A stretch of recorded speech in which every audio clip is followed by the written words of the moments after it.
रिति कुमार, साउंड और video clear है तो बता दीजिए बेटा, ताकि मैं स्टार्ट कर सकूं।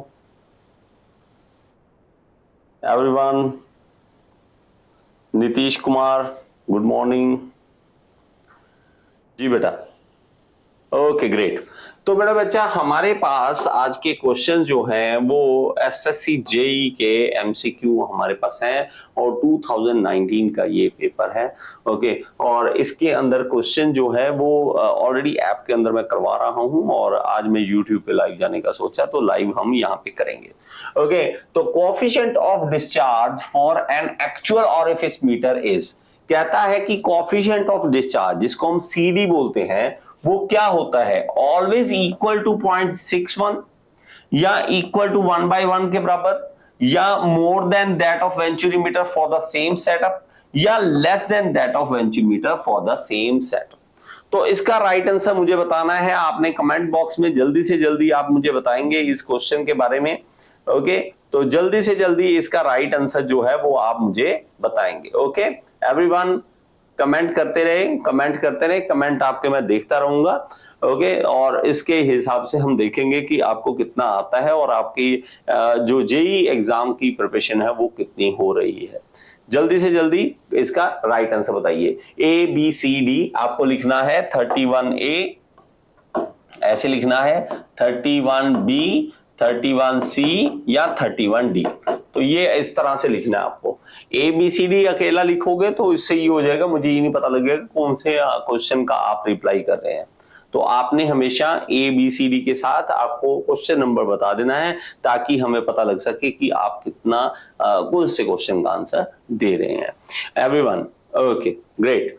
तो मेरा बेटा हमारे पास क्या होता है, इसका आंसर जो है वो क्या है, D is the right answer, less than that of venturimeter. बेटा सीडी जो है वो क्या है, वो है हमारे पास कोएफिशिएंट ऑफ डिस्चार्ज सीडी। वो रेशियो क्या होता है, वो होता है हमारे पास एक्चुअल जो हमारे पास क्यू आएगा और थ्योरेटिकल क्यू आएगा, उन दोनों का रेशियो।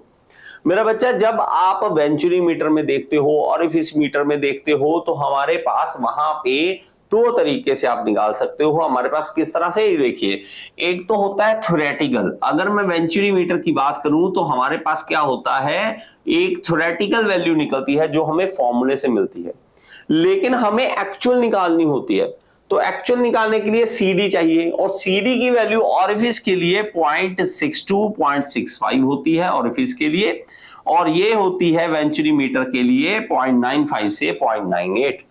इसकी वैल्यूज आप याद कर लें बेटा, आप इनकी वैल्यूज को याद कर लो। ये दोनों में से कोई भी वैल्यू आपसे पूछी जा सकती है, इस फॉर्मूले को भी पूछा जा सकता है। तो हमारे पास लेस देन 1 ही होता है, हमारे पास सीडी की वैल्यू हमेशा लेस देन 1 ही होता है। If a dry saturated steam, अगर कहता है कि कोई ड्राई सैचुरेटेड स्टीम है, is admitted to steam turbine following an isentropic process, कहता है कि अगर मेरे पास मान लो ड्राई सैचुरेटेड स्टीम है और उसको मैं टरबाइन पे डालता हूं और आइसेंट्रोपिक फ्लो हमारे पास प्रोसेस है, तो तब हमारे पास कौन सी टरबाइन के एग्जिट में हमें कौन सी स्टीम मिलेगी, कैसी मिलेगी, वेट मिलेगी, ड्राई मिलेगी, लिक्विड मिलेगी, या हमारे पास क्या है, सुपर हीटेड स्टीम मिलेगी। तो ए बी सी डी आपको राइट आंसर देना है, 32 का ए, 32B, 32C, 32D। तो इसका राइट आंसर दे बेटा, 32A, 32B। तो इसका राइट आंसर देना है आपको ए बी सी डी। किस तरह से राइट आंसर देते हैं, लेट्स सी कि आप इसका रिप्लाई किस तरह से देते हैं। ओके, जल्दी से जल्दी रिप्लाई करें मेरे बेटा, ज्यादा से ज्यादा रिप्लाई करें और इससे पता लगे कि आपको आंसर आता है या नहीं आता। ओके जी, गुड मॉर्निंग बच्चे। ओके, तो हमारे पास मेरे बच्चा रैंकाइन साइकिल जब आप देखते हो तो हमारे पास उसमें क्या होता है, इस तरह से कर्व बना लेते हैं और ये मेरे पास हमारे पास पंप वर्क आता है, फिर उसके बाद बॉयलर आता है, बॉयलर में स्टीम बनने स्टार्ट होती है, फिर सुपर हीटेड होती है, फिर आगे जाती है। लेकिन ये क्या कह रहा है, ड्राई सैचुरेटेड है, ड्राई सैचुरेटेड है, फिर उसके बाद टरबाइन में डालते हैं आइसेंट्रोपिक और फिर उसके बाद कंडेंसर। तो ये यहाँ पे क्या आ रही है, स्टीम, वेट। ये कौन सी स्टीम आ रही है, ये वेट स्टीम आ रही है। तो जिस तरह से ये स्टीम आएगी वो वेट स्टीम आएगी, तो इसका राइट आंसर क्या आएगा, वेट स्टीम आएगा। बेटा सारे के सारे जो है मोस्टली जो बच्चे हैं वो अगर आपको आता है, आंसर आता है, तो आप इसके ऊपर रिप्लाई जरूर करें, इसका रिप्लाई जरूर करें। तो देख कितने बच्चे इसको कर सकते हैं, लेट्स सी। ओके, नेक्स्ट चलते हैं हमारे पास। In a Lancashire boiler the heat is transferred to the water by, कहता है कि लंकाशायर बॉयलर में हमारे पास हीट जो है वो ट्रांसफर की जाती है वाटर को, किस तरह से? Radiation from walls to walls of furnace, blow down के थ्रू, या flue tubes immersed in water, या natural circulation of water between water tubes and drum. तो इसका राइट आंसर क्या होगा? तो 33 का ए, बी, सी, डी आपका राइट आंसर क्या होगा? तो लंकाशायर बॉयलर के बारे में पूछा गया है, लंकाशायर बॉयलर में हीट कैसे ट्रांसफर की जाती है उसके बारे में पूछा गया है। तो इसको जरूर बताएं, जल्दी से जल्दी बेटा इसके क्वेश्चन का रिप्लाई करें, इस क्वेश्चन का रिप्लाई करें जल्दी से बेटा। 33 का। तो मेरा बच्चा हमारे पास जब लंकाशायर बॉयलर आप देखते हो तो वहां पे हमारे पास जो है हीट कैसे ट्रांसफर की जाती है? वो ट्रांसफर की जाती है, फ्लू ट्यूब जो है वो वाटर में इमर्स की जाती है। फ्लू ट्यूब्स हमारे पास होती है, उसके अंदर आग चलती है और साइडों में इसके क्या होता है, हमारे पास साइडों में पानी होता है। तो साइडों में यहाँ पे पानी होता है, तो पानी के अंदर इमर्स कर रखी है फ्लू ट्यूब्स और उसके थ्रू हम हीट को ट्रांसफर कर रहे हैं। अगर ये इमेज क्लियर दिख रही हो, शायद आपको ये इमेज क्लियर दिख रही हो, तो इमेज में आप देखोगे यहाँ पे लंकाशायर बॉयलर है और 2 फ्लू ट्यूब्स हम इसमें देख रहे हैं। आग इसके अंदर डायरेक्ट इसके यहाँ पे देख रहे हो, यहाँ से दिख रही है आपको, तो इसके अंदर फ्लू ट्यूब्स जो है वो आगे चलती हैं। तो यहाँ पे देखोगे तो ये भी एक मॉडल है, पुराना किसी म्यूजियम में पड़ा हुआ है, तो ये यहाँ पे। ओके, चलिए, तो लंकाशायर बॉयलर में हम ये सारी डिटेल है, ये सारी डिटेल अगर आपको चाहिए ये आपको ऐप में मिल जाती है, ऐप डाउनलोड कर ले मेरे बेटा, ऐप के अंदर आपको सारा कुछ ये मिल जाएगा। ओके, चलिए आगे। ओके बेटा, नेक्स्ट चलें। हमारे पास क्वेश्चन है, a boiler produces 9 kilogram steam पर किलोग्राम। तो हमारे पास क्या कह रहा है कि एक बॉयलर है वो 9 किलोग्राम स्टीम बना रहा है। कितने? 9 किलोग्राम स्टीम बना रहा है, मास ऑफ स्टीम 9 किलोग्राम आ गया। 1 किलोग्राम कोयला बर्न कर रहा है। बर्न कितना कोयला कर रहा है? मास ऑफ फ्यूल कितना बर्न कर रहा है? 1 किलोग्राम। 1 किलोग्राम मतलब 1 किलोग्राम बर्न होता है तो 9 किलोग्राम स्टीम बनती है। which has the calorific value of 27 megajoule पर किलोग्राम। तो हमारे पास कैलोरीफिक वैल्यू जो है कोयले की कैलोरीफिक वैल्यू वो कितनी है? 27 मेगाजूल पर किलोग्राम, ये हमारे पास गिवन है। The enthalpy of feed steam at the exit are 300 kilojoule per kilogram and 3000 kilojoule per kilogram. मतलब कह रहा है कि जब हम इसको यूज करते हैं, मतलब जब हमारे पास एंथैल्पी चेंज होती है, एंथैल्पी बढ़ती है क्योंकि 300 से 3000 बढ़ रही है, तो हमारे पास एंथैल्पी का चेंज जो है, एंथैल्पी कितनी बढ़ रही है? 300 से 3000 हो रही है। 3000 माइनस 300 तो हमारे पास 2300 किलोजूल पर किलोग्राम एनर्जी बढ़ रही है, ये बढ़ रही है बेटा।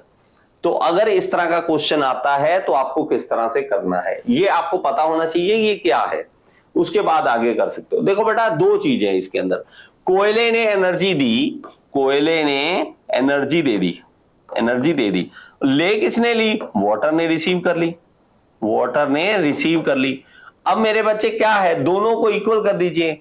जस्ट हमें करना क्या है, हमें दोनों को इक्वल करना है कि हमारे पास कोयले ने कितनी एनर्जी दी और वाटर ने कितनी रिसीव की। अब कोयला देखें तो हमारे पास 1 किलोग्राम कोयला जलेगा तो इतनी एनर्जी मिल रही है। हमें कोयला जलाना कितनी है? 1 किलोग्राम। तो mass of fuel into calorific value, ये कोयले ने दी एनर्जी। वाटर ने कितनी रिसीव की? वाटर ने हमारे पास मतलब स्टीम बन रही है, 9 किलोग्राम स्टीम बन रही थी, mass of steam into delta H, ये फॉर्मूला लगेगा बेटा।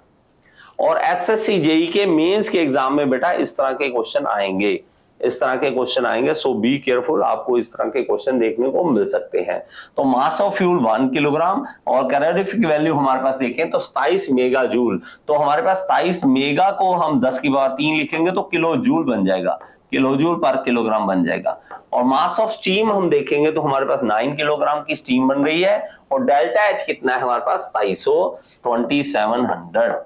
2700। तो इससे बेटा हमारे पास क्या है, ये हमारे पास इक्वल आता है इस तरह से। तो हमारे पास करना क्या है, एफिशिएंसी निकालना है, एफिशिएंसी निकालना है।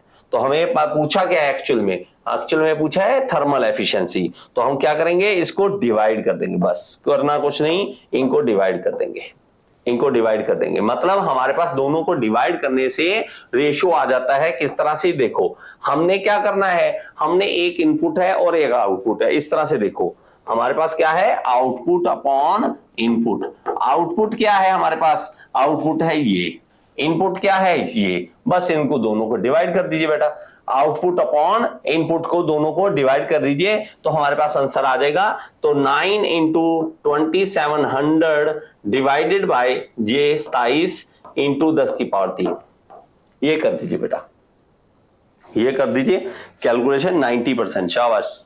सो 90%, एग्जैक्टली 90% कैलकुलेशन करना पड़ेगा बेटा, कैलकुलेशन कीजिए इसको, कैलकुलेशन कीजिए 90%, शाबाश।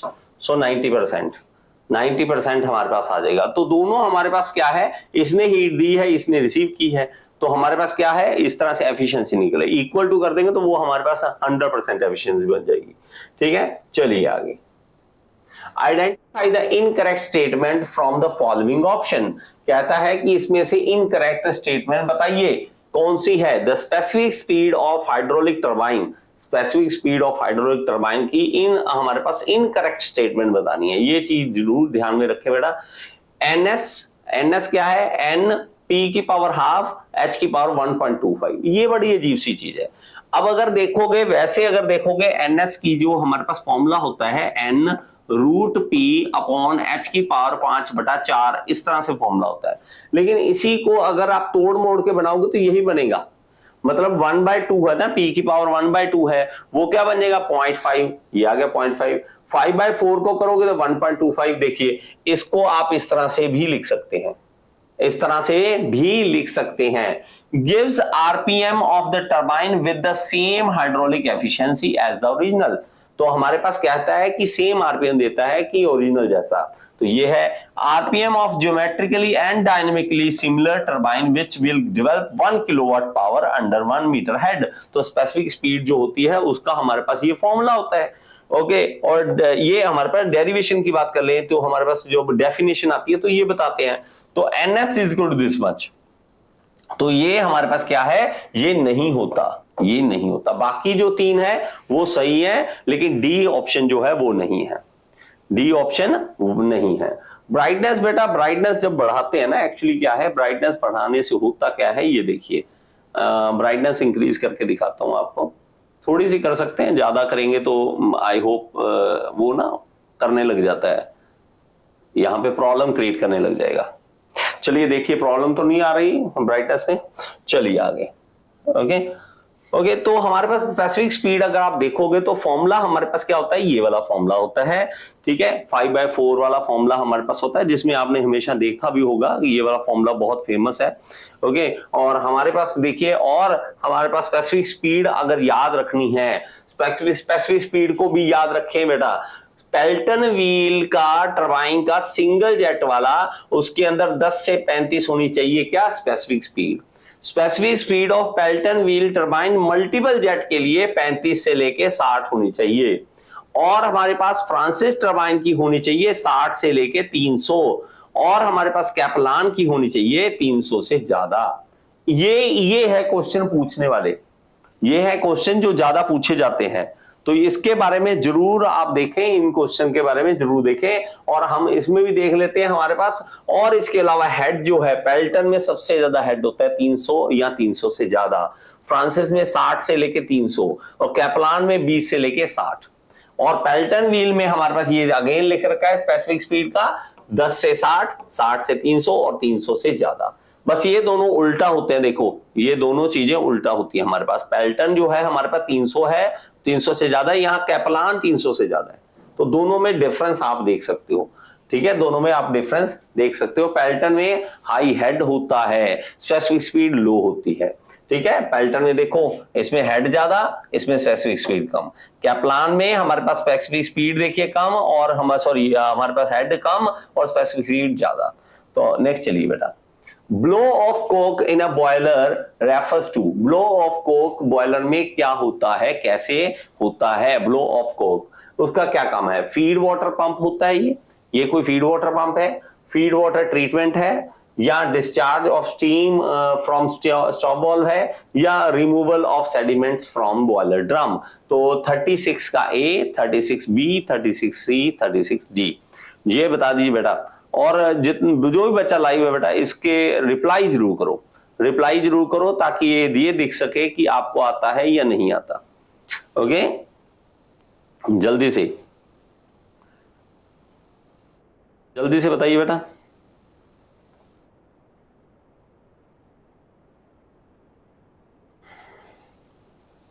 जल्दी से बताइए बेटा।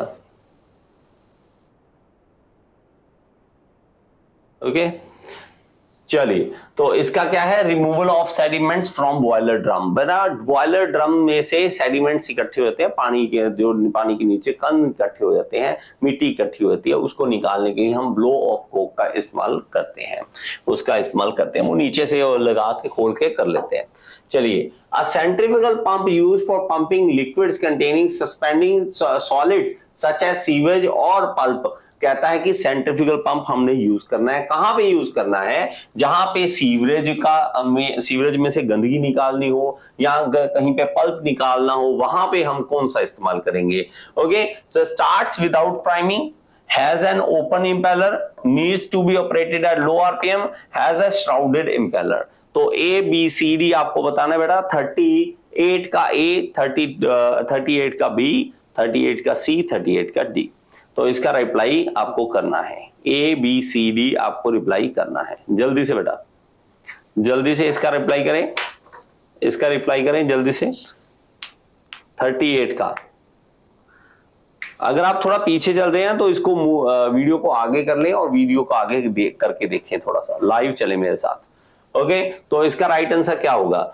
राइट आंसर क्या होगा कि इसका ओपन इंपेलर होगा। इंपेलर क्या होगा? ओपन इंपेलर होगा। आप इसको हमेशा के लिए याद कर लो बेटा, ओपन इंपेलर होता है। इंपेलर 3 तरह के होते हैं, तो हमारे पास ओपन होता है, एक तरह श्राउडेड होता है, दोनों तरफ से बंद इस तरह से होता है। अगर ये इस तरह का इस्तेमाल करोगे तो भाई साहब वो तो गंदगी इसके अंदर फंसेगी, तो हम इस तरह का नहीं, ये ओपन इंपेलर यूज करते हैं, जो सीधा गंदगी का वहां फंस नहीं देता, घुमा के सीधा आगे भेज देता है। ओके, चलिए आगे। Okay, if v is equal to absolute velocity of water jet, अगर कहता है v वेलोसिटी है वाटर जेट की, u एब्सोल्यूट बकेट वेलोसिटी है, तो हमारे पास क्या है? यहाँ पे एक इस तरह से बना लेते हैं बेटा, 1 मिनट। ओके, यहाँ पे देखिए, एक इस तरह से आ रहा है बेटा, जेट आ रहा है। ओके, और इसकी वेलोसिटी जो है मान लीजिए v है, और ये आगे जाके टकरा रहा है किसके साथ? हमारे पास एक है यहाँ पे, मान लेते हैं कि ये इस तरह से पेल्टन व्हील है, इस तरह से है, इसके ऊपर टकरा रहा है, तो इसकी वेलोसिटी है u। तो हमारे पास बताइए कि मैक्सिमम एफिशिएंसी कैसे निकलेगी? u is equal to 2v, मतलब जो वेलोसिटी है वो जो जेट की वेलोसिटी से 2 गुना हो जाए, हाफ हो जाए, या हमारे पास इक्वल टू हो जाए, या 3v जो हो 3 गुना हो, 3 गुना हो। तो इसका राइट आंसर क्या होगा? 39 का A, 39 का B, 39 का C, 39 का D। A B C D आपको राइट आंसर देना है, A B C D right answer देना है। जल्दी से दे दिए बेटा, रिप्लाई है इसका, रिप्लाई कीजिए जल्दी से। 39 का A, 39 का B, और अगर आपने इसके बारे में पढ़ा है तभी आप रिप्लाई कर सकते हैं। सो इसका राइट आंसर क्या है? राइट आंसर है ये वाला मेरे बच्चे, हाफ v, मतलब आपकी जो यहां से वेलोसिटी आ रही है पानी की, उससे आधी रह जाए, आधी इसकी वेलोसिटी हो, तो मैक्सिमम हमारे पास एफिशिएंसी इसकी निकल सकती है, मैक्सिमम एफिशिएंसी इसकी निकल सकती है। सो 39 का B is the right answer. चलिए आगे देखिए, the specific enthalpy of A refrigerant in A vapour compression refrigerant cycle. तो हमारे पास पहले तो वेपर कंप्रेशन रेफ्रिजरेंट साइकिल बना लीजिए बेटा। अगर आप देखोगे वेपर कंप्रेशन रेफ्रिजरेंट साइकिल, तो वो किस तरह से होता है? हमारे पास ये होता है, इवेपोरेशन होती है, फिर कंप्रेशन वर्क होता है, फिर उसके बाद कंडेंसर होता है, और फिर लास्ट में हमारे पास क्या आ जाता है? यहाँ पे हमारे पास एक एक्सपेंशन वॉल्व आ जाता है। तो ये बेटा इस तरह से लाइनें बन जाती हैं और हमारे पास ग्राफ बन जाता है इस तरह से। अगर मैं इसका नाम 1 लिख लूं, 2 लिख लूं, 3, और 4 लिख लूं इस तरह से। तो हमारे पास क्या कह रहा है, एंट्रेंस ऑफ इवेपोरेटर, इवेपोरेटर के स्टार्टिंग में यहाँ पे H1 गिवन है, ये वाला वो है हमारे पास 100 किलो जूल पर किलोग्राम, ये गिवन है मेरे बच्चा। ये वाला एग्जिट ऑफ इवेपोरेटर यहाँ पे H2 गिवन है। ये देखिए entrance of evaporator, exit of evaporator, यही तो होता है इवेपोरेटर, इवेपोरेटर यही तो होता है। आप में से जिसको बेटा बेसिक नहीं पता, आप में से कुछ बच्चे हैं जो सीधा एमसीक्यू कर रहे हैं और उनको बेसिक ही नहीं पता, तो भाई कोई फायदा नहीं है, कोई फायदा नहीं है इस तरह से पढ़ने का। आपको आपने बेसिक क्लियर करने पड़ेंगे तभी फायदा मिलने वाला है। तो H2 हमारे पास कितना है बेटा, H2 है हमारे पास 1200 किलोजूल पर किलोग्राम, और entrance of condenser is 1300 kilojoule per kilogram. तो यहाँ पे एंट्रेंस ऑफ कंडेंसर की बात करी है, तो हमारे पास एंट्रेंस ऑफ इवेपोरेटर पे हो गया, एग्जिट ऑफ इवेपोरेटर पे, एंट्रेंस ऑफ कंडेंसर पे यहाँ पे H3 के बना बेटा, H3 कितना है हमारे पास, यहाँ 1300 ओके, 1300 किलोजूल पर किलोग्राम ये है। तो हमारे पास सीओपी बतानी बेटा, सीओपी बता दीजिए, जो कर सकता है इसको, आपके पास 1 मिनट है, अगर आप कर सकते हैं तो इसको कर लीजिए, इसको कर लीजिए बेटा, अगर आप कर सकते हैं इस क्वेश्चन को तो जल्दी से।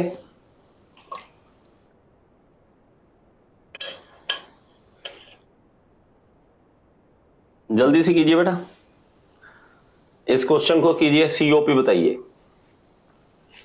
ज्यादा से ज्यादा रिप्लाई करो बेटा। ये नहीं है कि सिर्फ आप देख ही रहे हो, आप क्वेश्चन को करने की कोशिश भी करो, कोशिश करोगे तभी फायदा, नहीं तो कोई फायदा नहीं है, ऐसे तो कोई फायदा नहीं है जितना मर्जी करते रहो, ठीक है।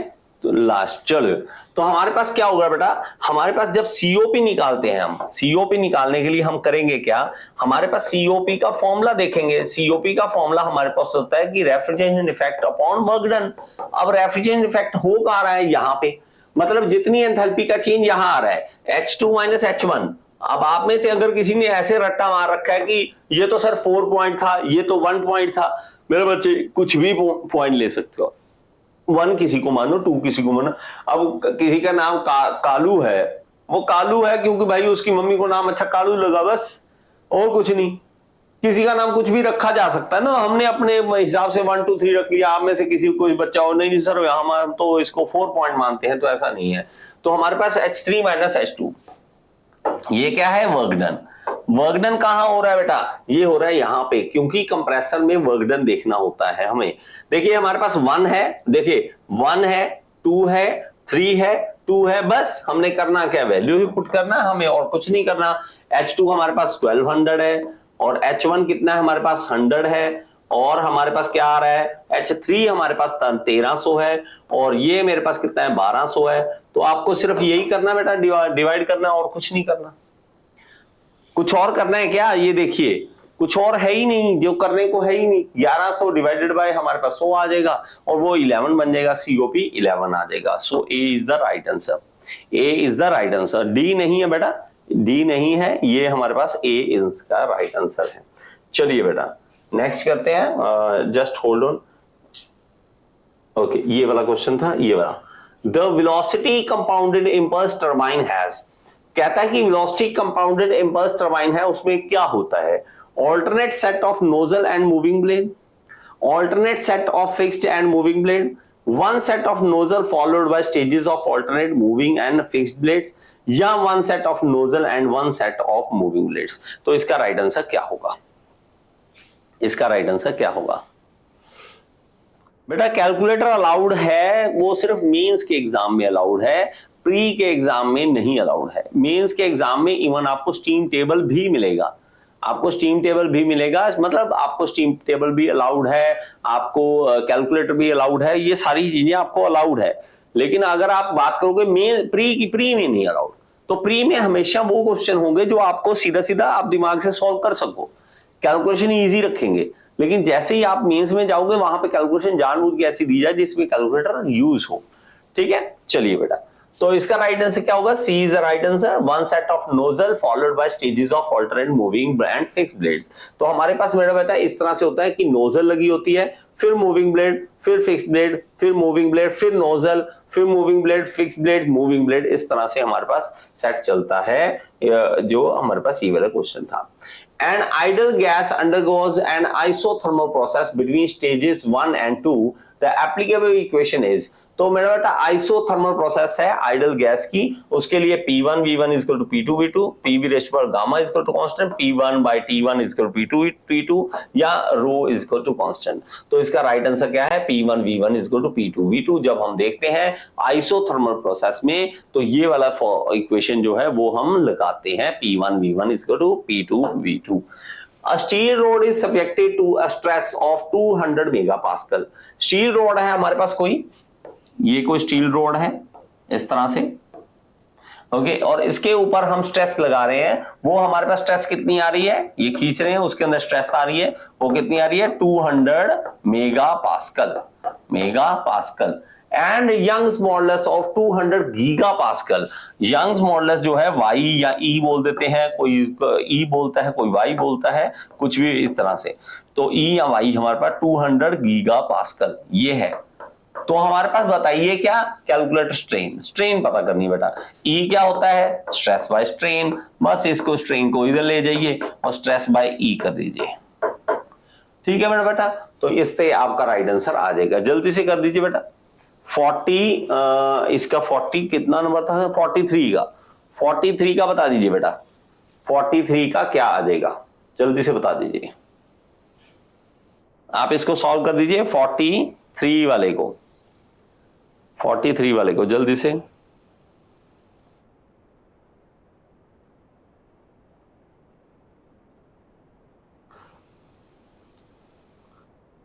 बेटा जल्दी से रिप्लाई करें।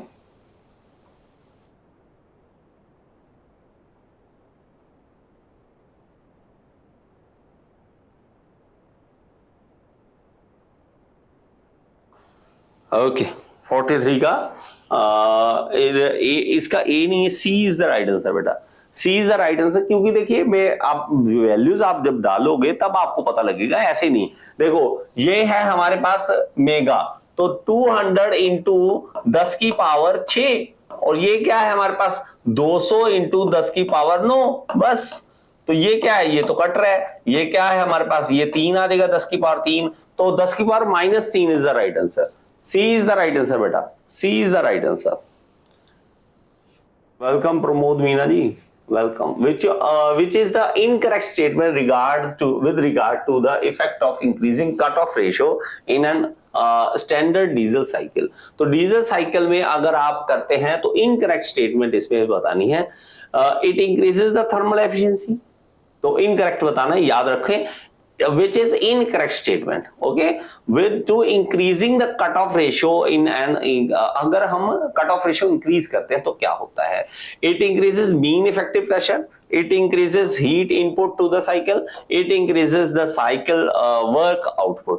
तो A B C D आपको राइट आंसर देना बेटा इसका। 44 का राइट आंसर देना बेटा। 44 का राइट आंसर देना है, जल्दी से बता दीजिए। 44A, 44B, 44C, ठीक है, 44D। तो राइट आंसर हमें ये बताना है। Cut off ratio. तो आपको एक चीज याद रखनी है मेरा बच्चा, अगर आप देखोगे तो हमारे पास थर्मल एफिशिएंसी का फॉर्मूला जो होता है 1 अपॉन R की पावर गामा -1 RC की पावर गामा -1 गामा RC -1, ये होता है। अब इसके अंदर इंक्रीज करना चाहते हैं अगर आप थर्मल एफिशिएंसी, कंप्रेशन रेशियो को इंक्रीज करिए तो हमारे पास थर्मल एफिशिएंसी इंक्रीज होती है। स्पेसिफिक हीट इंक्रीज करें, मतलब गामा स्पेसिफिक हीट रेशियो, हमारे पास स्पेसिफिक हीट रेशियो जो है वो इंक्रीज करें तो हमारे पास इंक्रीज होती है।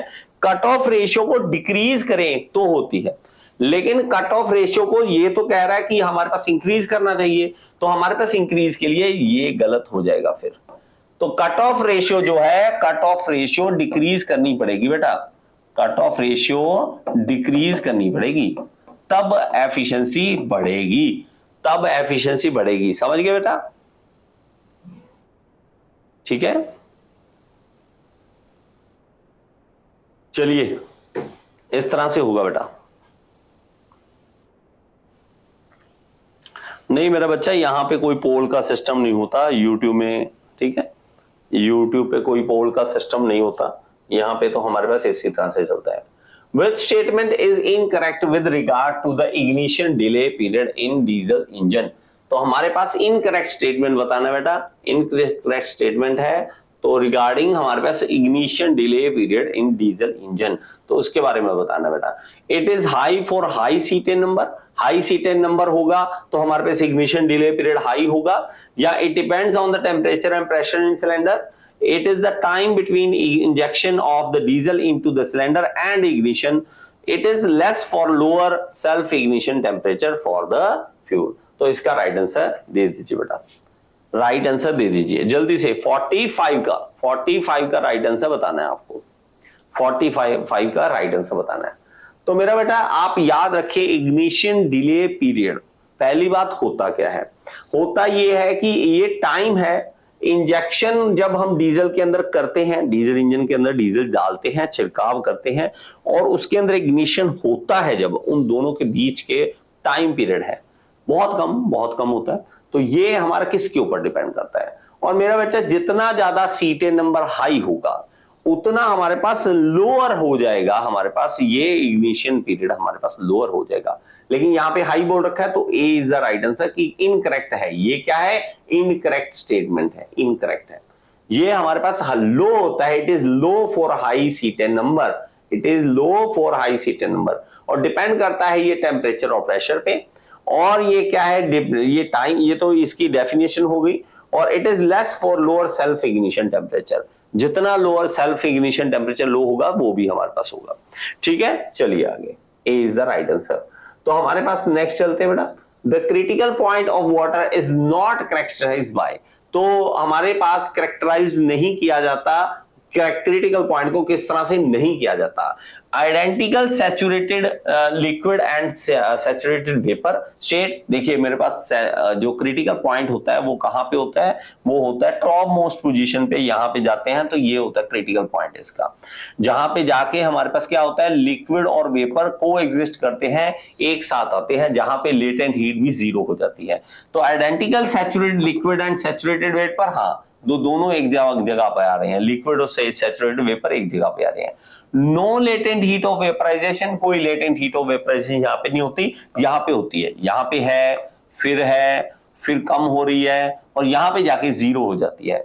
और हमारे पास क्रिटिकल प्रेशर रेशियो ये होता है 22.06 मेगा पास्कल, लेकिन इसको आप बार में देखो तो 220.6 बार हो जाएगा। और हमारे पास जो टेम्परेचर है 373.95 ये हमारे पास होता है। A distinct phase change process, तो ये नहीं है, मतलब ये इनकरेक्ट है। तो राइट आंसर हमारा यही है, राइट आंसर हमारे पास यही है। तो D is the right answer, D is the right answer 46 का।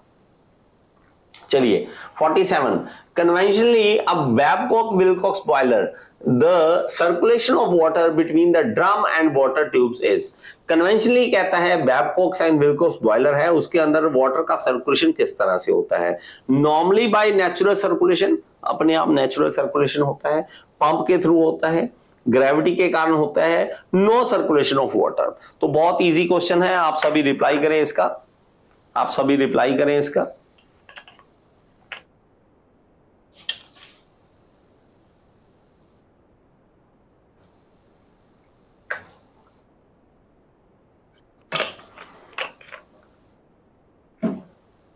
हाँ जी बेटा 47 का। तो ये क्या होता है बेटा, नॉर्मली बाय नेचुरल सर्कुलेशन, अपनी आप सर्कुलेशन होती है, नेचुरल सर्कुलेशन होती है। पानी जब यहां से गर्म होता है तो आगे की ओर सर्कुलेशन होता है, तो ऊपर जाता है स्टीम, यहां से पानी नीचे आता है, तो अपने आप सर्कुलेशन होती है बेटा, इसकी अपने आप होती है। 48 का, a piston of 0.1 metre diameter expands over a stroke of 2.2 metre, तो हमारे पास स्ट्रोक लेंथ जो है पिस्टन की वो है 0.2 metre, under a constant gas pressure of 2 × 10⁵ newton per metre square, तो इतना उसका प्रेशर है। Work done by the piston is, तो वर्क डन बताना बेटा, बस इतना सा क्वेश्चन है बेटा, आपको सिर्फ वर्क डन बताना बेटा, इसका जल्दी से बता दीजिए इसका राइट आंसर क्या होगा। आपके पास 1 मिनट का समय है। नहीं मेरा बच्चा, देखिए क्रिटिकल पॉइंट पे फेज चेंज नहीं होता, फेज चेंज नहीं होता। वहां पे क्या हो रहा है कि हमारे पास को एग्जिस्ट करता है, एक पॉइंट पे को एग्जिस्ट करता है। तो डिस्टिंक्ट, ये इसका जो आप समझोगे ना फेज चेंज का, वो लाइन क्या लिखी है उसको समझिए। A distinct phase change process, phase change process यही है, इस तरह से नहीं है, डिस्टिंक्ट ऐसा नहीं है, इसलिए इसको राइट मतलब इनकरेक्ट माना जाता है। ठीक है, इनकरेक्ट माना जाता है, तो ये इसका होगा। चलिए आगे जल्दी से बताइए बेटा, जल्दी से बताइए। तो हमारे पास वर्क डन क्या होगा, वर्क डन क्या होगा? तो देखिए वर्क डन देखेंगे तो pressure into volume, pressure into volume. Pressure क्या है 2 गुना 10 की पावर 5, और वॉल्यूम क्या है, वॉल्यूम हमारे पास जब देखेंगे तो पाई बाय 4 डी का स्क्वायर एरिया आ गया, इनटू लेंथ कर दीजिए बेटा। तो हमारे पास 2 गुना 10 की पावर 5, तो हमारे पास क्या आ गया, ये प्रेशर पाई बाय 4 डी का स्क्वायर। डी कितना है हमारे पास, डायमीटर 0.1 का स्क्वायर, और एल कितना है हमारे पास, लेंथ ऑफ स्ट्रिक 0.2 है। बस इतना सा काम करना है हमें। तो 314.2 joule is the right answer, B is the right answer. इतना सा काम करना है, इतना सा काम करना है बेटा। ठीक है, चलिए आगे। A reversible heat engine receives 240 kilojoule पर सेकेंड। तो रिवर्सिबल हीट इंजन है, तो वहां पे हमारे पास 240 किलोजूल पर सेकेंड की हमारे पास रिसीव हो रही है heat from 6 to 7 degree centigrade and reject heat to sink at 300 kelvin. तो हमारे पास तो डिफरेंस है थोड़ा सा, देखिए रिजेक्ट कैसे कर रहा है, कौन से टेम्परेचर पे कर रहा है। तो पावर हमें बतानी है बेटा। इसका राइट आंसर आप बताइए, 1 मिनट है आपके पास, डोंट वरी, 1 मिनट है आपके पास, आप 1 मिनट में इसका रिप्लाई कर सकते हैं। बस उसका ध्यान रखना, क्या ये वाला सेंटीग्रेड में दे रखा है, वो वाला केल्विन में दे रखा है, बस इतना सा डिफरेंस है और कुछ नहीं। आपको सिर्फ इतना सा पता होना चाहिए कि ये हमारे पास दे क्या रखा है। अगर हमें ये पता लग जाएगा, और ये हमारे पास सब कुछ है, और ये हीट इंजन है। ये क्या है, हीट इंजन है। इंजन क्या करता है, वर्कडन देता है, वर्कडन देता है, हमें लेता नहीं है, वर्कडन देता है। तो हमें सिर्फ एफिशिएंसी का बताना बेटा। एफिशिएंसी जल्दी से बता दीजिए। जब हम एफिशिएंसी का फॉर्मूला लगाते होते हैं, उसी तरह से हम एफिशिएंसी का फॉर्मूला लगा के हम इसका राइट आंसर दे देंगे। ठीक है, तो हमारे पास क्या निकालना है, पावर निकालनी है, पावर निकालनी है हमें। जल्दी से बता दीजिए बेटा, पावर बता दीजिए, सारे जल्दी से करो इस चीज को, पावर बता दीजिए। ठीक है, जल्दी से रिप्लाई करा करो बेटा, रिप्लाई करा करो। 49 का आपके पास 1 मिनट है नहीं, चलो। तो हमारे पास क्या है, हम जब देखते हैं इस क्वेश्चन को, तो हमारे पास ये टेम्परेचर वाली वैल्यूज दे रखी है, लोअर दे रखा है, हायर दे रखा है, फॉर्मूले में दे रखा है। तो एफिशिएंसी जब हम देखते हैं बेटा, इसको नीचे कर देते हैं। ओके चलिए आगे चलते हैं, यहां पे आ जाते हैं। ये देखिए, तो हमारे पास एफिशिएंसी का फॉर्मूला हीट इंजन का, तो हमारे पास 1 minus lower temperature upon higher temperature, इस तरह से फॉर्मूला लगाते हैं बेटा। इसी को जब हम देखते हैं तो टी एच इधर चला जाएगा, और T lower upon T higher, हम इस तरह से फॉर्मूला बना लेते हैं। लेकिन एक और फॉर्मूला होता है, work done upon heat supplied, हम हीट ऐड कितनी कर रहे हैं, ये भी हमारे पास होता है फॉर्मूला एफिशिएंसी का, ये भी फॉर्मूला होता है। तो हमने बस फॉर्मूले में लगाना है मेरे बच्चा। तो हायर टेम्परेचर और लोअर टेम्परेचर, 2 टेम्परेचर दे रखे हैं हमारे पास। देखोगे एक टेम्परेचर है हमारे पास 300 केल्विन, 300 केल्विन, और दूसरा हमारे पास कितना है, दूसरा हायर टेम्परेचर है 6 to 7 डिग्री सेंटीग्रेड, प्लस कर दीजिए 273, और ये हमारे पास कितना ऐड करके आ जाएगा बेटा, ये आ जाएगा 700, 1000 हो जाएगा, 1000 हो जाएगा, 1000 हो जाएगा, सॉरी 900, कितना हो गया ये, 900, 600, 200, 800, 900 हो गया, 900, सॉरी 900 हो गया ना। तो 900 हो गया, तो 900 केल्विन हमारे पास आ जाएगा। इसको मेरे बेटा पुट कर देना हमें। और इसके अलावा हमारे पास क्या दे रखा था, हमारे पास ये भी दे रखा है, एक मतलब एक सोर्स है हमारे पास जिससे हमें हीट मिल रही है, वो हमारे पास गिवन है 240। तो भाई मेरे पास वैल्यू जो है उसको पुट कर लीजिए। ये पास 900 minus 300 upon 900 is equal to work कितना हमारे मिल रहा है, और क्यू ए एड कितना कर रहे हैं, 240 लीजिए मेरा बच्चा। बस इसको निकाल दीजिए, 600 है 900 है, इसको कर लीजिए 600 अपॉन 900, ठीक है, और ये कट जाएगा 3 3 9, और ये मेरे पास वर्क अपॉन 240 वाला इधर है, 8 8 दूनी 16, तो हमारे पास 160 आ जाएगा। इसका राइट आंसर क्या है, 160, शाबाश, 160 इसका राइट आंसर आ जाएगा। ठीक है बच्चे, सर ऐसे किया तो 2/3 आ रहा था, ऐसे किया तो T/3 मतलब, चलो इस तरह से करो, मतलब हमारे पास जो है वर्क डन निकालना था मेरे बच्चे, एक्चुअली में वर्क डन निकालना था। ठीक है, तो वो क्या है, पावर, पावर क्यों, किलो जूल पर सेकंड है ना बेटा, बेटा ये किलो जूल पर सेकंड है तो पावर निकल जाती है, वो वर्क डन हुआ, पावर निकल जाएगी। चलिए आगे, ठीक है, सॉरी यहाँ पे आ जाते हैं। सिलेक्ट द इनकरेक्ट स्टेटमेंट, तो यहाँ पे इनकरेक्ट स्टेटमेंट बतानी है बिलो, इसमें से good quality of lubricant oil, तो good quality of lubricating oil की हमारे पास इनकरेक्ट स्टेटमेंट आपको बतानी है इसमें से। चलिए, they should have low viscosity at a low temperature for ease of starting, कहता है लो विस्कोसिटी होनी चाहिए लो टेम्परेचर पे, तो उसके कारण स्टार्टिंग इजी होगी। They assist in sealing of piston during the operation, assist करता है सीलिंग करने में। They do not effect the mechanical efficiency of the engine, efficiency पे कोई असर नहीं पड़ता। They reduce frictional resistance in bearing, तो इसका राइट आंसर क्या होगा, ए बी सी डी आपको राइट आंसर बताना है, ए बी सी डी आपको राइट आंसर बताना है 50 नंबर क्वेश्चन का, 50 का। तो इसका राइट आंसर कहते हैं कि बेटा हमारे पास लो विस्कोसिटी होनी चाहिए, ये बात सही है, हमारे पास ये बात सही है कि लो विस्कोसिटी होनी चाहिए। दे असिस्ट इन सीलिंग, सील करता है ये जब पिस्टन सिलेंडर के साथ होता है तो वहां पे सीलिंग का काम करता है। दे do not effect the mechanical efficiency, ये गलत बात है बेटा, ये गलत बात है, ये थोड़ा ना होता है, मैकेनिकल एफिशिएंसी तो ये अच्छा होता है इसके कारण, क्योंकि फ्रिक्शन जो है वो कम करता है, फ्रिक्शनल कम होगा तो हमारे पास ब्रेक पावर का ज्यादा मिलेगी और एफिशिएंसी इंप्रूव होगी, तो हमारे पास सी इज द राइट आंसर। ठीक है, सी इज द राइट आंसर। चलिए, which of the following relation is used in deriving the relation between flow rate and pressure difference between the state line section and the throat of the ventilator has no losses, तो उसके कारण हमें कौन सी relation बताना पड़ेगा, relation between friction factor and Reynold number and Bernoulli's equation, ideal gas law, Bernoulli's and continuity equation या Bernoulli's equation, तो इसमें से राइट आंसर क्या होगा, इसमें से राइट आंसर क्या होगा 51 का बताइए बेटा जी, गुड मॉर्निंग बच्चे, 51 का बताइए बेटा जल्दी से, मतलब हमारे पास इसमें से इक्वेशन जब निकालोगे तो हमारे पास कौन सा यूज करना पड़ेगा, तो इसमें दोनों ही यूज होते हैं बेटा, बर्नौलिस भी यूज होता है और कंटिन्यूटी इक्वेशन भी यूज होती है, दोनों यूज होते हैं, तब हम इसमें फॉर्मूले से निकाल सकते हैं। चलिए आगे, Select the statement that is not characterized of the tool steel, इसमें से स्टेटमेंट वो बताइए जो नहीं है टूल स्टील की। It is the steel with 0.3 to 0.6% carbon by weight. It is used in manufacture of drill, saws and punches and dies, इसको बनाने में। It has high strength होती है। Elements such as chromium and molybdenum are added to increase its wear resistance, तो ये add किया जाता है, इसमें से ए बी सी डी आपको राइट आंसर बताना है, मतलब इनकरेक्ट, एक्चुअली इनकरेक्ट स्टेटमेंट बतानी है, तो इनकरेक्ट स्टेटमेंट आपको बतानी है।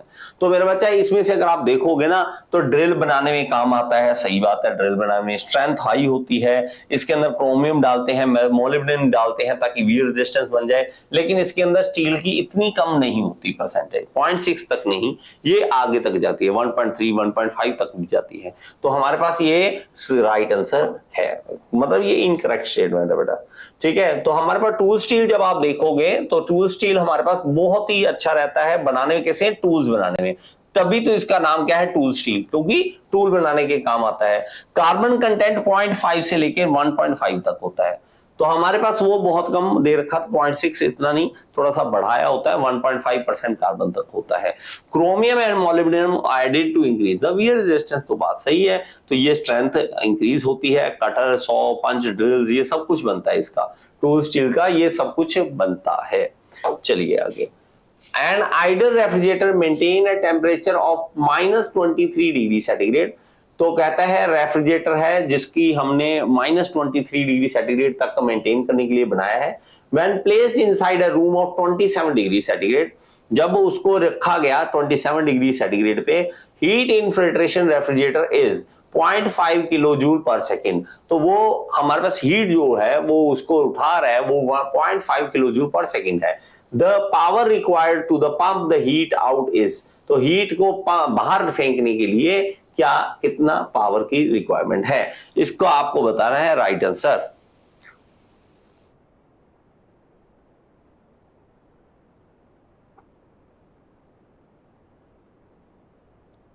गेम ऑफ थ्रोन,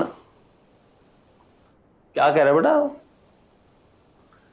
बेटा आप मुझे ऐसे करो, ऐप में एक मैसेज डाल दो इसके बारे में डिटेल, ऐप में डाल देना बेटा, मैं आपको रिप्लाई कर दूंगा, डोंट वरी। ठीक है, इतना छोटा छोटा वो दिख नहीं रहा है कमेंट में, आप मुझे बता देना वहां पे, तो मैं आपको रिप्लाई कर दूंगा, डोंट वरी।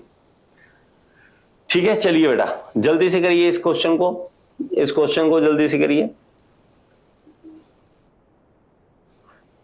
तो हमारे पास राइट आंसर क्या होगा इसका, जल्दी से बताइए।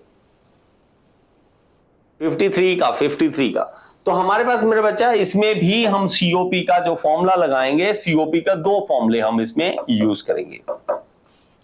हमारे पास क्या रिक्वायरमेंट क्या है, हम लोअर टेम्परेचर चाहते हैं, तो लोअर टेम्परेचर हमें चाहिए, तो लोअर टेम्परेचर हमारे पास होना चाहिए। और हमारे पास क्या है, इन दोनों का माइनस कर देना है, हायर माइनस लोअर। तो ये हमें चाहिए होता है, ये ऑब्वियसली सी बातें हैं कि हमारे पास हायर टेम्परेचर और लोअर टेम्परेचर। सीओपी में हमेशा याद रखें ऊपर क्या रखना होता है, ऊपर रखना होता है कि डिजायर्ड इफेक्ट क्या है। जैसे रेफ्रिजरेटर है तो हमें लो टेम्परेचर चाहिए, अगर हमारे पास हीट पंप है तो हमें ऊपर क्या चाहिए, हायर टेम्परेचर चाहिए। ये आप हमेशा याद रखें, सीओपी का डिजायर्ड इफेक्ट चाहिए होता है, और कुछ की बात नहीं है। और इसमें हमारे पास एक और सीओपी का फॉर्मूला होता है कि हीट हमने कितनी रिमूव की है, रेफ्रिजरेशन इफेक्ट कितना किया है, और अपॉन वर्क डन कितना किया है। लीजिए मेरे बेटा, ये सब कुछ गिवन है, जो जो चीजें गिवन है आप उसको फॉर्मूले में रख लीजिए। तो हमारे पास क्या है, टी लोअर जो है, टी लोअर तो वो है -23 डिग्री सेंटीग्रेड, लेकिन 273 ऐड कर देंगे, 273 ऐड करेंगे तो कितना बन जाएगा, ये 3 माइनस कर दीजिए और ये माइनस कर दिए, तो ये 250 के राउंड बन गया, 250 केल्विन हो गया, 250 केल्विन। और टी हायर जब देखेंगे तो 27 है, 27 और प्लस हम कर देंगे 27 था बेटा, सॉरी 27 प्लस कर देंगे 273, तो ये कितना बनेगा, 300 केल्विन।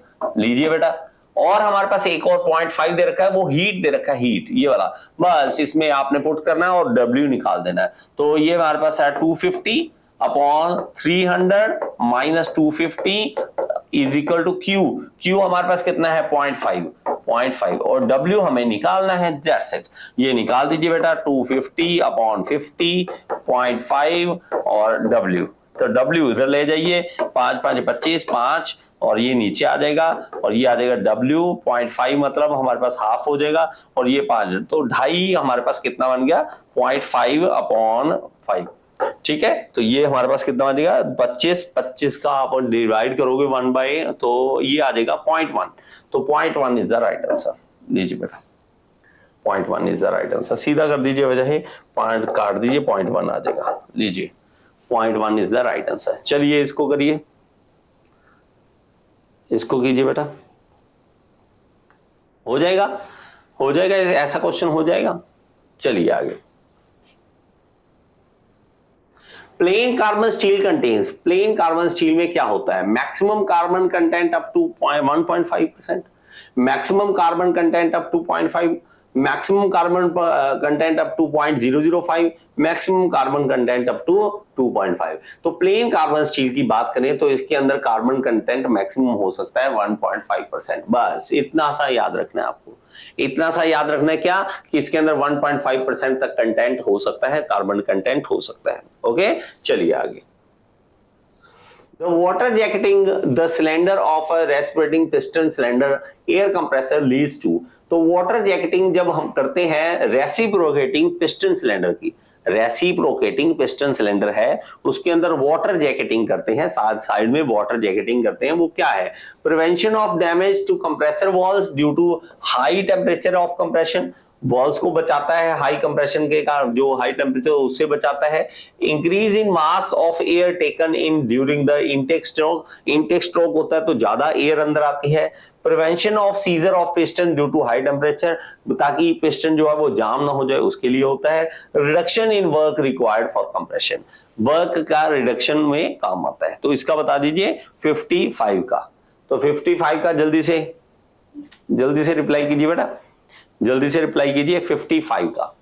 तो 55 is the D is the right answer, reduction in work required for compression. ये कम कर देता है, हमारे पास रिडक्शन कर देता है कंप्रेशन में, जो हमारे पास वर्क लगना है उसको कम कर देता है।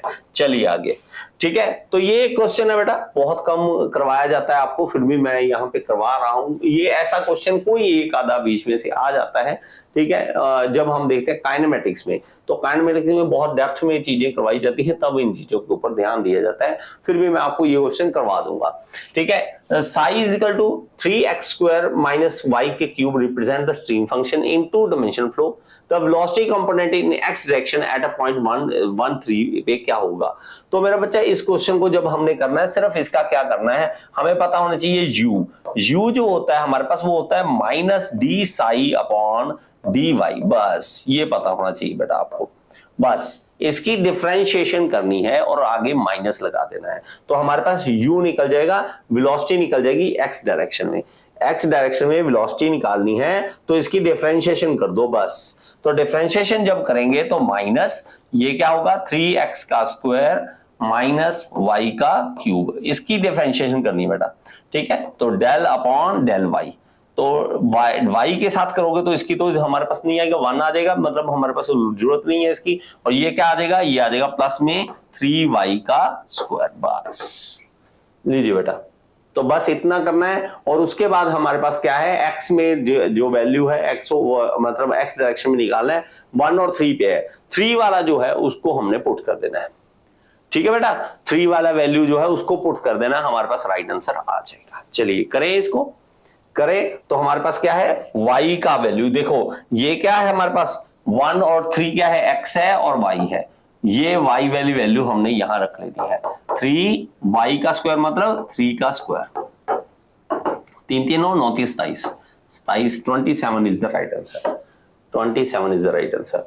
बस अगर हमें ये u देखे x डायरेक्शन में देखना है, x डायरेक्शन में अगर हमें देखनी है वेलोसिटी, देखनी है वेलोसिटी कंपोनेंट, तो वो होगा u और वो होगा minus del psi upon del y। अगर हमें ये y डायरेक्शन में पूछता, y डायरेक्शन में, तो मेरे पास सिंपल सी बात थी, क्या v निकल जाता, वो क्या del psi upon del x, तो हमारे पास ये आ जाता और कुछ नहीं, ठीक है। इस तरह से निकल जाता, एक तरह से निकल जाता, ठीक है। चलिए आगे, चलिए आगे बेटा, चले चलो। A rectangular plate of mass m slide down on a film of oil। कहता है कि हमारे पास एक रेक्टेंगुलर प्लेट है, इस तरह से मैं बना के दिखाता हूं बेटा आपको। मान लीजिए ये है, ठीक है, ये एक रेक्टेंगुलर प्लेट स्लाइड डाउन कर रही है एक on the film of oil. तो मैं क्या करता हूं, इस तरह से बना देता हूं, ये बना देता हूं बेटा, ओके। और यहां पे हमारे पास क्या है, ये एक प्लेट है, ये प्लेट जा रही है, ठीक है। यहां पे प्लेट जो है वो कुछ इस तरह से बना देते हैं, ये प्लेट स्लाइड डाउन कर रही है, और एक हमारे पास क्या है, और इंक्लाइंड सरफेस एंगल 30 डिग्री, ये एंगल 30 डिग्री का है। यहां पे मान लीजिए लुब्रिकेशन यहाँ पे ये है, इस तरह से ये है। तो हमारे पास क्या है, कोएफिशिएंट ऑफ फ्रिक्शन इज 0.5। तो ये अगर 30 डिग्री है तो क्या कर रहा है, कोएफिशिएंट ऑफ फ्रिक्शन 0.5 है, पता नहीं हमें, हम कैसे बता सकते हैं ऐसे। और के there is no resistance to the motion as it slide down, तो मोशन में रेजिस्टेंस नहीं होगा भाई, रेजिस्टेंस कैसे नहीं होगा, रेजिस्टेंस तो होगा ही होगा। The viscous resistance to the motion is M, यहाँ पे mg आएगा बेटा, mg sin 30। तो विस्कस रेजिस्टेंस जो है मोशन के अगेंस्ट जो है वो mg sin 30 है, या resistance due to viscosity of oil, तो इज इक्वल टू m है। तो मेरा बच्चा अगर आप देखोगे इसका वेट जो है ग्रेविटी के कारण mg नीचे आएगा, इसके दो कंपोनेंट बनेंगे, एक इस साइड और एक इस साइड। अगर एंगल ये 30 है तो ये भी 30 होगा, तो 30 के साथ सामने वाला ये वाला बन जाएगा sin 30, mg sin 30, sin 30। तो मेरा बच्चा यही हमारे पास राइट आंसर आएगा। तो हमारे पास विस्कस रेजिस्टेंस जो हो रहा है वो हमारे पास क्या आ जाएगा, mg sin 30, क्योंकि हमारे पास अगर मोशन इधर हो रहा है तो हमारे पास क्या होगा, फ्रिक्शन इस साइड होगी, फ्रिक्शन एक्शन रिएक्शन दोनों एक बराबर आएंगे, एक्शन रिएक्शन दोनों एक साइड आएंगे, एक बराबर आएंगे। In a refrigeration plant in direct expansion evaporation, देखो दो तरह का होता है एक्सपेंशन, जो हमारे पास इवेपोरेशन जो होता है वहां पे, तो दो तरह का होता है, वो किस तरह से देखते हैं रेफ्रिजरेशन प्लांट में। तो हमारे पास उसके डायरेक्ट एक्सपेंशन इवेपोरेशन के कारण कोई लाइन इसके साथ क्या जुड़ती है? There is a coil with smooth surface inside for refrigerator evaporation. There is no need of throttling device. Liquid refrigerant evaporates outside the tube in a shell and tube heat exchanger. The refrigerant evaporates in a finned coil, which coil cools or air and liquid flows across it. तो इसका right answer क्या होगा? यह है 58 का बेटा, 58 का आपको राइट आंसर देना है, 58 का, 58 का. तो मेरे बच्चा हमारे पास दो अलग अलग तरह के होते हैं. डायरेक्ट वाला होता है, एक फ्लडी टाइप का होता है. जो डायरेक्ट वाला होता है वो होता है कि हमारे पास इस तरह से एक कॉइल होती है, फिर फिन्ड ऑयल कॉइल होती है, वो एयर या लिक्विड के थ्रू हमारे पास कूल होती है. तो ये हमारे पास डायरेक्ट एक्सपेंशन वाला होता है. दो तरह के होते हैं बेटा, एक होता है फ्लडी टाइप वाला और दूसरा होता है डायरेक्ट वाला. तो डायरेक्ट वाले में हमारे पास कॉइल्स होती है जिसके अंदर हवा जाती है, वो ठंडा कर देता है. चलिए आगे 59 का. A pump has a delivery head of 75 metre water. कहता है कि अगर एक पंप है और उसका डिलीवरी हेड जो है वो है 75 metre of water. Which of the following can be convenient method for meant pressure? हमारे पास देखिए अगर कहता है इतना हेड है, इतना प्रेशर है, 75 मीटर ऑफ हेड है, और हमारे पास अगर हमने पता करना है प्रेशर, तो हमारे पास कौन सा यूज करना पड़ेगा? Pitot tube, Bourdon gauge, single column manometer with mercury या पाइसोमीटर. तो इसमें से कौन सा इस्तेमाल करेंगे अगर 75 मीटर ऑफ प्रेशर है? ठीक है, 75 मीटर ऑफ वाटर का प्रेशर है, इसको बताना बेटा. 59 को कौन सा यूज करेंगे? कौन सा यूज करेंगे जल्दी से बताइए.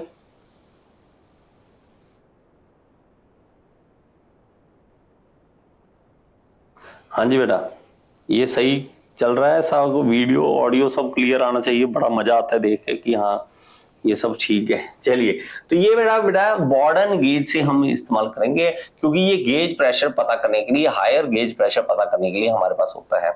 जब भी हायर गेज प्रेशर होता है उसके लिए हम बॉर्डन ट्यूब प्रेशर गेज का इस्तेमाल करते हैं. ये गेज प्रेशर वेरी हाई जब होता है तब हम इसको यूज करते हैं. ये इस तरह का आपने देखा होगा, यहाँ पे एक ट्यूब होती है जो ओपन हो जाती है और ये हमारे पास अटैचमेंट होती है जो पॉइंटर को हिलाती है, पॉइंटर को हिला देती है. ओके, 60th लास्ट क्वेश्चन है, आप सब रिप्लाई करेंगे और इसके साथ हमारा क्वेश्चन आज के खत्म हो जाएंगे. Work done in compressing air from state 1 at the beginning of the compression to the state 2 at the end of compression. Piston cylinder type compressor without clearance volume with standard terminology is. work done का formula बताना बेटा, और कुछ नहीं है. हमें work done का formula बताना है और कुछ नहीं करना. तो ये हमारे पास फॉर्मूले हैं बेटा, इस फॉर्मूले से आपको बता देना है. ये चार फॉर्मूले हैं, चारों फॉर्मूले से ABCD आपको बता देना है. चलिए, पीटो ट्यूब नहीं यूज करते बेटा. पीटो ट्यूब जो होती है ना, वो वेलोसिटी पता करने के लिए होती है. जब हम पीटो ट्यूब का इस्तेमाल करते हैं वो वेलोसिटी पता करने के लिए करते हैं, ना कि हम इसको प्रेशर पता करने के लिए करते हैं. जब हम वेलोसिटी, जैसे मान लीजिए आप एरोप्लेन है तो एरोप्लेन के नीचे हमारे पास पीटो ट्यूब लगी होती है. हम अगर मान लीजिए नदी में पानी का वेग पता करना चाहते हैं, वेलोसिटी पता करना चाहते हैं, तो हम पीटो ट्यूब का इस्तेमाल करते हैं. और अगर हम इसमें पीटो ट्यूब यूज करें, पीटो ट्यूब यूज नहीं होती हायर प्रेशर के लिए. जब हमारे पास होता है तो वो बॉर्डन गेज इस्तेमाल करते हैं, बॉर्डन गेज. जो 60th नंबर क्वेश्चन है, तो आपको ये ऑप्शन दिख रही होगी, ABCD आप बता दीजिए और इसी के साथ हमारा क्वेश्चन खत्म हो जाएगा. 60th खत्म करें. सो B is the right answer बेटा, B is the right answer. Sorry, n minus कौन सा होगा? n upon n minus 1, P1 V1, P1 V1, P2 V2 upon P1 P2 n minus 1 minus 1. ये वाला देखिए, ये होगा या ये होगा. जल्दी से अप्लाई कर दीजिए, जल्दी से, क्योंकि ये तो हो नहीं सकता ना, ये नहीं हो सकता, ये नहीं हो सकता. इन दोनों में से एक है. आपको ये भी ऑप्शन बता देता हूं, 1 या 3 लास्ट है. तो जो एक बार रिप्लाई कर दीजिए, एक बार रिप्लाई कर दीजिए, लास्ट है ये.